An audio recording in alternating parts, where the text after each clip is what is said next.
Good morning students. आज का हमारा टॉपिक है आपका सुदूर संवेदी जो उपग्रह है उसके टाइप्स या प्रकार, types of remote sensing satellite. देखो, जो कृत्रिम जो मानव निर्मित उपग्रह है सुदूर संवेदन का एक महत्वपूर्ण अंतरिक्ष आधारित प्लेटफॉर्म होते हैं।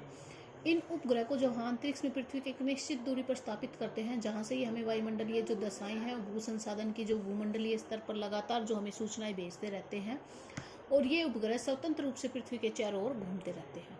जैसे पृथ्वी सूर्य के चारों ओर घूमती है, ऐसे ये उपग्रह है पृथ्वी के चारों ओर घूमते हैं।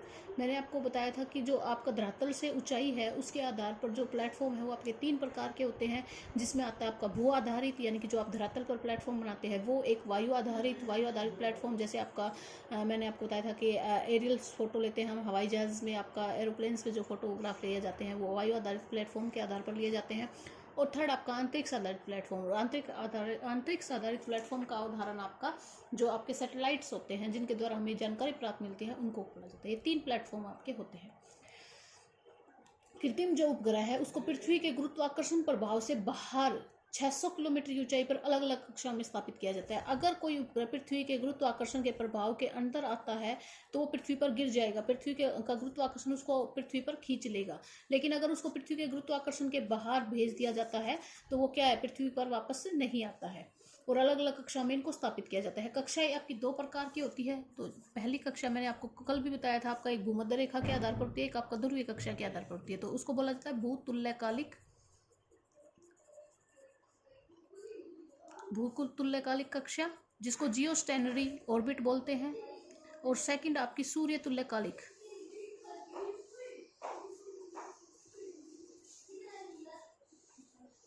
कक्षा। ठीक है, तो इस प्रकार जो पृथ्वी की ऊंचाई और ग्रह पथ है उनकी कक्षा के अनुसार कृत्रिम उपग्रह भी आपके 2 प्रकार के होते हैं। इनकी कक्षा के आधार पर भी जो कृत्रिम उपग्रह है आपके कृत्रिम उपग्रह आर्टिफिशियल जो सैटेलाइट है वो भी आपके 2 प्रकार के होते हैं।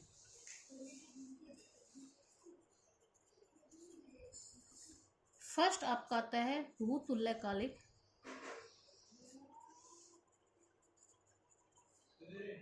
या इनको क्या बोलते हैं, भूस्थैतिक उपग्रह। भूस्थैतिक क्यों बोलते हैं आगे हमें पता चलेगा। इनको भूस्थैतिक उपग्रह क्यों बोला जाता है, जियो स्टेशनरी सैटेलाइट क्यों बोला जाता है। देखो, ये जो उपग्रह है भूमध्य रेखा से जो इक्वेटर होता है उससे आपका कितनी ऊंचाई पर, 36,000 किलोमीटर। देखो कितनी ऊंचाई पर इनको स्थापित किया जाता है, 36,000 किलोमीटर की ऊंचाई पर इनको स्थापित किया जाता है। और ये भूस्थैतिक उपग्रह है पृथ्वी के घूर्णन काल के समान वेग वाले होते हैं। यानी कि जो पृथ्वी अपना घूर्णन करती है ना 24 घंटे में एक चक्कर काटती है, वैसे भी ये 24 घंटे में लगभग 24 घंटे में एक चक्कर लगाते हैं आपका। ठीक है, पृथ्वी के घूर्णन के समान ये गतिशील होते हैं। ये जो उपग्रह है इनकी कक्षा वृत्ताकार होती है, जो पश्चिम से पूर्व की ओर गति करते हैं। पृथ्वी भी आपको पता है पश्चिम से पूर्व की ओर गति करती है, वेस्ट टू ईस्ट चलती है पृथ्वी भी, और ये उपग्रह भी वेस्ट टू ईस्ट चलते रहते हैं। और 24 घंटे में पृथ्वी का एक चक्कर लेते हैं। यानी कि 24 घंटे में एक पृथ्वी का चक्कर लेते हैं, वेस्ट टू ईस्ट चलते हैं, पृथ्वी वेस्ट टू ईस्ट, और लगभग 24 घंटे में ही अपना एक चक्कर पूरा कर लेती है। और इसी प्रकार इनको क्या कहा जाता है, क्योंकि जब सारी चीजें सेम है, घूर्णन भी सेम है, इनका दिशाएं भी इनकी सेम है, तो इसी वजह से ही इनको भूस्थिर उपग्रह कहते हैं। क्योंकि ये पृथ्वी पर स्थिर प्रतीत होते हैं। पृथ्वी की गति से मेल खाने के कारण ये क्या होते हैं, सापेक्ष में ये स्थिर प्रतीत होते हैं, इसलिए इनको भूस्थैतिक उपग्रह कहा जाता है। और इनकी जो कवरेज होती है, ये कवरेज कितने कहाँ तक करते हैं, 70 डिग्री नॉर्थ से 70 डिग्री साउथ तक इनकी कवरेज होती है। यानी कि मान लो ये हमारी पृथ्वी है और 0 डिग्री यहाँ पे है और 70 डिग्री नॉर्थ यहाँ पे है आपका, और 70 डिग्री साउथ यहाँ पे है, तो ये इतने एरिया को कवर करते हैं। बाकी जो आपका उच्च अक्षांश है उसको ये कवर नहीं कर पाते हैं। ठीक है, पूरी पृथ्वी को कवर करने में, यानी कि एक जो उपग्रह है वो पूरी पृथ्वी का 1/2 भाग को कवर करता है। और अगर हम बोले कि हमें पूरी पृथ्वी को कवर करने में कितने आपके भूस्थैतिक उपग्रह की आवश्यकता होती है, तो 3 जो भूस्थैतिक उपग्रह है वो पूरी पृथ्वी को कवर कर सकते हैं। देखो, भूस्थैतिक जो उपग्रह है या भूतुल्यकालिक जो उपग्रह है, इनका प्रयोग किस में किया जाता है, दूर संचार सेवा में। जो आज आप टेलीविजन देखते हो, रेडियो सुनते हो, आपको मौसम की जानकारी प्राप्त करते हो, वो सब किसके कारण संभव है, वो भूस्थैतिक जो उपग्रह है या भूतुल्यकालिक जो उपग्रह है उसके कारण आपकी संभव हो पाई है। भारत का जो इनसैट है ना, आपने नाम सुना होगा इनसैट का। इनसैट है वो कौन सा आपका उपग्रह है, वो भूस्थैतिक उपग्रह है भारत का। सेकंड आपका आता है सूर्य तुल्यकालिक उपग्रह।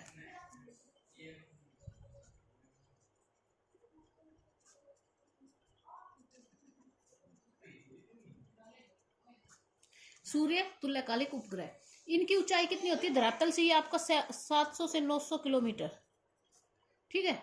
700 से 900 किलोमीटर ध्रुवीय कक्षा में स्थापित किए जाते हैं, ये आपको भूमध्य कक्षा में स्थापित किए जाते हैं, ये आपको ध्रुवीय कक्षा में स्थापित किए जाते हैं।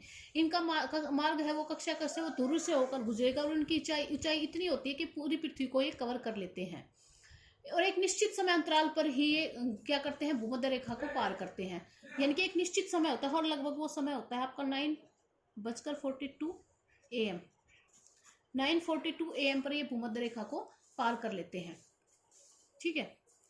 अब देखो ये जो आपका है, ये आप पूरी पृथ्वी, इनकी ऊंचाई इनकी कम होती है इनकी अपेक्षा, और ये पूरी एक दिन में लगभग पृथ्वी का 14 के समथिंग आपका, यानी कि 103 मिनट में ये एक चक्कर पूरा कर लेते हैं, ठीक है। तो लगभग 10 या 14 चक्कर, ये 14 बार ये चक्कर लगा सकते हैं, 24 घंटे में ये 14 बार चक्कर लगाते हैं आपका, और पूरी पृथ्वी को अवलोकन कर लेते हैं। और बार बार उस जब पृथ्वी का अवलोकन करते हैं तो जो आपका थोड़ा बहुत भी आपका चेंज होता है वो इसमें क्या हो जाता है, आपका रिकॉर्ड हो जाता है।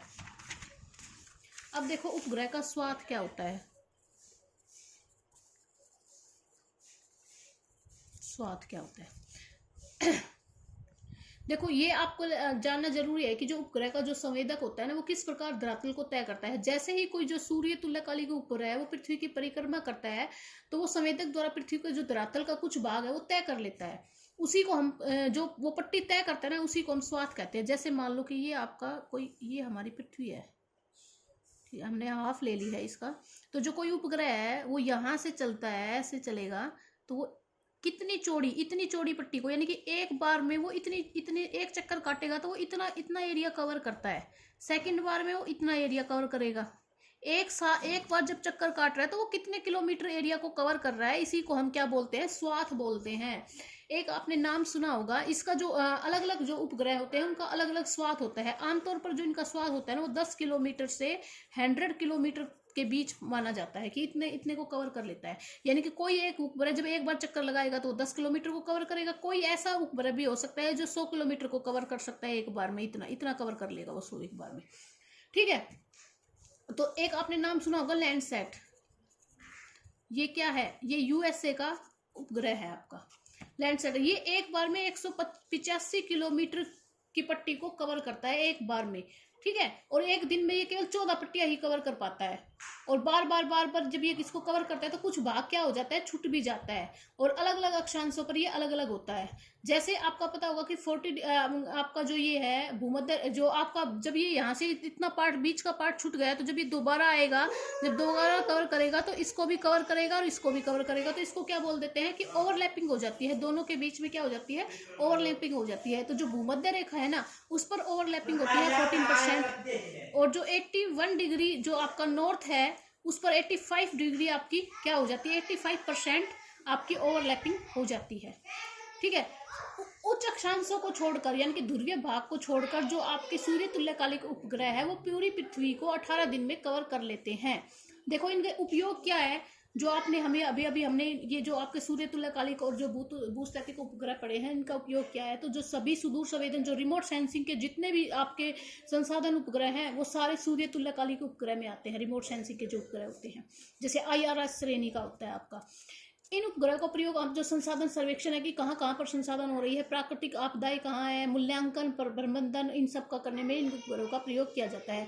जो आपके भू उपग्रह हैं उनसे हमारे आकाशीय पिंडों को देखने में भी हमारी सहायता मिलती है, जिसका हमारे वायुमंडल पर कोई प्रभाव नहीं पड़ता है। फिर भी कुछ जो सूर्य तुल्यकालिक उपग्रह है कुछ का उदाहरण देखिए हैं। जैसे लैंडसैट मैंने अभी बताया, किसका था आपका लैंडसैट, किसका है, यूएसए का है। भारत का कौन सा है, IRS, आपने नाम सुना होगा, ये किसका है, IRS भारत का है आपका, ठीक है। स्पोर्ट है आपका, किसका है, फ्रांस का है। सूर्य तुल्यकालिक उपग्रह है ये आपके। बर्ड आपका जर्मनी का है,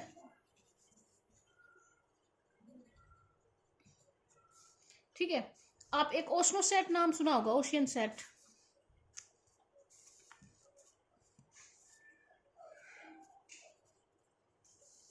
ये भी भारत का है। तो ये क्या है, ये सूर्य तुल्यकालिक उपग्रह है, कालिक उपग्रह है। ये अलग अलग देशों के अलग अलग है और सभी देशों ने छोड़ रखा है अपनी जानकारी प्राप्त करने के लिए।